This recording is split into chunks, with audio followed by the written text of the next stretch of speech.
I've, honest to God, filmed this intro 6 times. Okay. Oh my god. Hey everybody, welcome back to another video.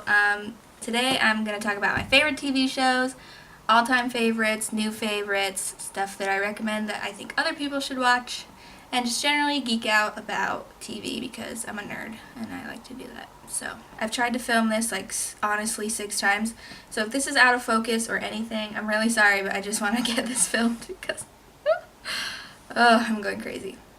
My all-time favorite TV show is The Office. I've watched it over and over and over again for 6 years-ish, since 2011. There was one summer in 2011 where I binged the whole thing for the first time. And yeah, since then I've watched it on and off.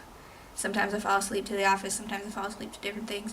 I know that's really bad for your sleeping and health and stuff, but whatever. I think it's one of the most funny and unique and creative shows ever. And yeah, and I think it paved the way for that documentary style or mockumentary style TV where they have the documentary camera and then they have the sit down interviews. Obviously Parks and Rec does that because it's made by the same people as The Office, but Modern Family did that as well after The Office. It definitely was first of its kind. Well, the UK Office was the first of its kind, and then it did the US Office, but you know what I'm saying. Yeah, I love it. And I love Michael, even though he's kind of a douche, but I don't think it's his fault, and you can't help but love him and feel sorry for him. And I think that's the beauty, all the characters have their flaws, but you can't help but love them, and they're all really funny too.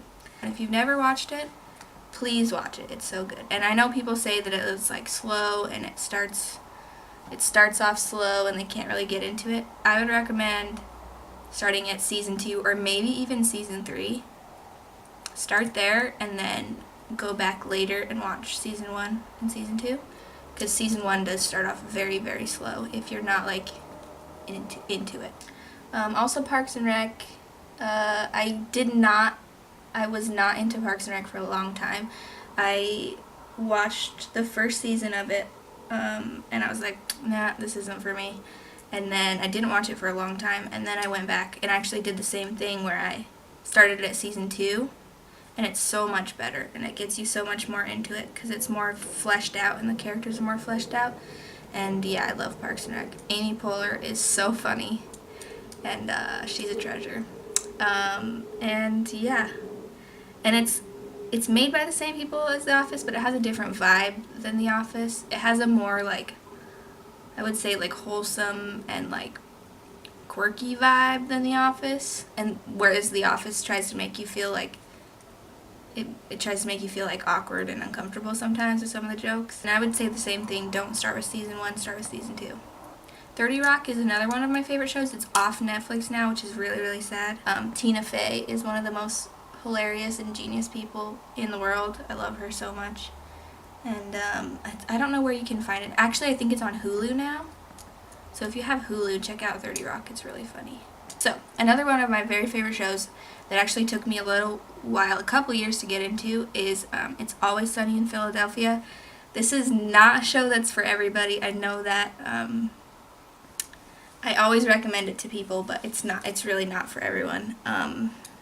It's so hard to describe. It's I think the cast and the creators have described it as Friends, but everyone's unlikable and everyone's terrible. It's about a bunch of friends who own a bar in Philadelphia, and they're just generally terrible people.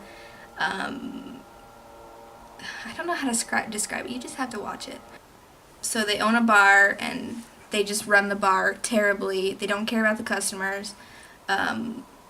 It's dirty and filthy, and they just don't care. They're just living their lives. And basically, every episode, they just have a scheme or some sort of plan. I'm describing it terribly. You just need to watch it.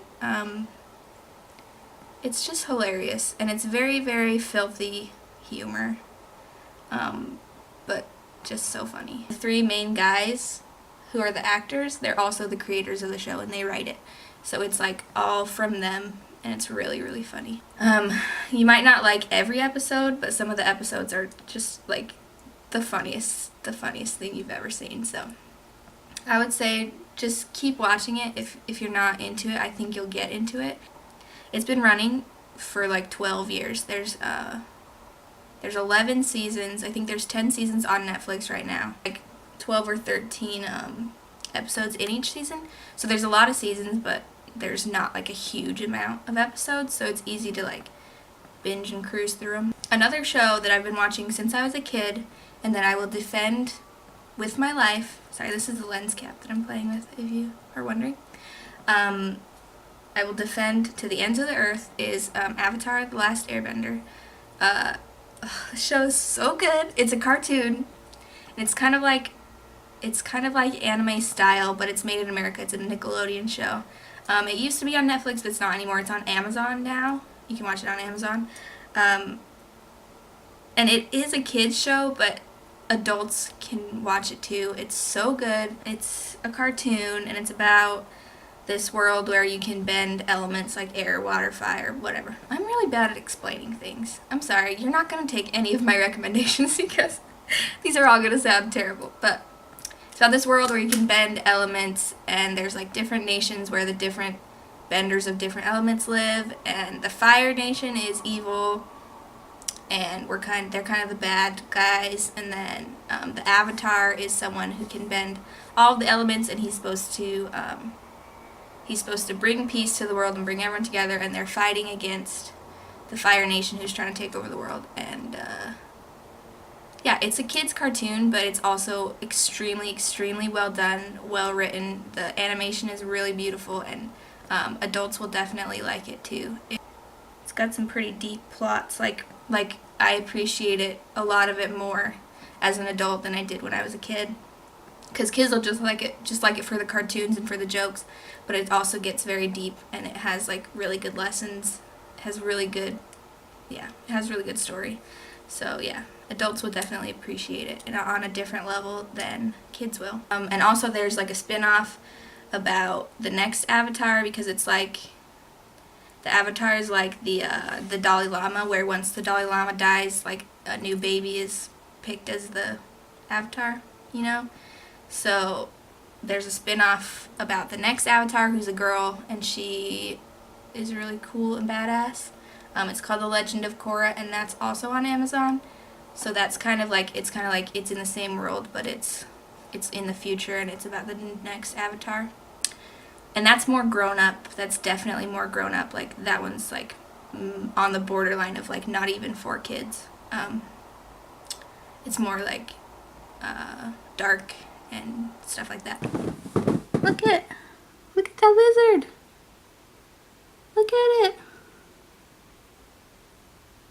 Hey, buddy. Hey, buddy. There he goes. There he goes.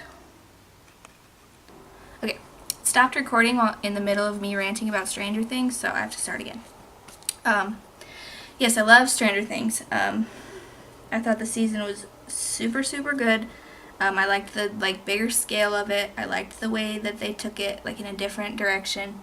My brother didn't like it because he didn't like that it was like the first season was all about the mystery of like what the Demogorgon is and like where Will is, but this season was more of like an adventure, like action thing.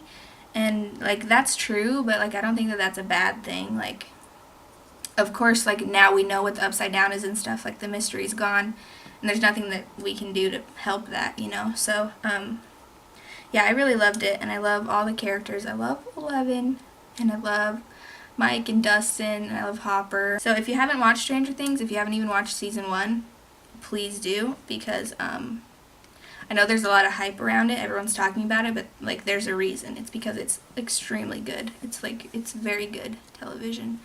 I'm kind of worried about season 3 because I don't know where they can like take it from here. I'm afraid that they're going to try to do something even like huger, which I don't even know how they're going to do. So I'm afraid that it's not going to be as good, but you know, I have high hopes. Another Netflix series that I watched recently is called Mindhunter. It's like a slow drama series about FBI agents in the 70s who kind of like created the like behavioral science around serial killers. So like the science had never existed before, like the psychology of like trying to like predict like the signs of a serial killer and like the psychology of like how their mind works. So it's like these two guys who like created the whole like system. And they did it by like going to jails and talking to serial killers, and you see it in the show.